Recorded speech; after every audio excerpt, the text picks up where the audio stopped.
Happy Sunday to all. என்னோட Insta ஃபேமிலியே கடந்த 2 மாசமா நான் என்டர்டைனே பண்ணல. அது எல்லாத்துக்கும் சாரி கேட்டுக்கிறேன். அதுக்கெல்லாம் என்ன காரணம் அப்படின்னா, என்னோட சொந்த ஊரான திண்டுக்கல்ல நான் ஓம் ஸ்ரீ கலெக்ஷன்ஸ் அப்படின்ற பெயர்ல ஒரு பொட்டிக் ரன் பண்ணிட்டு இருக்கேன்.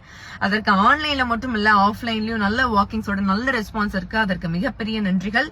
அண்ட் வழக்கம் போல அந்த பிசினஸ் ஒரு பக்கம் போயிட்டு இருந்தாலும் நம்ம பேக் டு ஃபார்மா நம்மளோட இன்ஸ்டா ஃபேமிலிக்காக வந்துருவோம் அப்படின்னு சொல்லி பேக் டு ஃபார்ம் வந்தாச்சு. இந்த பேக் டு ஃபார்ம்ல வழக்கம் போல குட்டி கதை சொல்லட்டா, அப்படியே ஸ்டார்ட் பண்ணிடுவோம். ஒரு சிஷ்யன் ஒருத்தர் குரு கிட்ட போய் கேட்டிருக்காரு, குரு என் வாழ்க்கையில எனக்கு சந்தோஷமே இல்லையே, அதுக்கு என்ன பண்றதுன்னு சொல்லி. அதுக்கு குரு சொன்னாரோ, அங்க தெரியுது பார் தோட்டம், அதுல எக்கச்சக்கமான பட்டாம்பூச்சிகள் பறந்துட்டு இருக்கு, அதுல ஒரு பட்டாம்பூச்சி மட்டும் நீ புடிச்சிட்டு வா, வாழ்க்கையில சந்தோஷம்னா என்ன அப்படின்றத நான் உனக்கு சொல்றேன்னு சொல்லி சொன்னாராம். அந்த சிஷ்யனும் போய் போராடி இருக்காரு. ஒரு பட்டாம்பூச்சியை கூட பிடிக்கவே முடியல. சரிப்பா, பட்டாம்பூச்சி தானே, பறந்து போனா போட்டோம், அங்க பாரு அழகான தோட்டம் இருக்கு, வா அங்க போய் கொஞ்ச நேரம் உட்காரலாம் அப்படின்னு சொல்லி உட்கார்ந்து இருந்தாங்களாம்.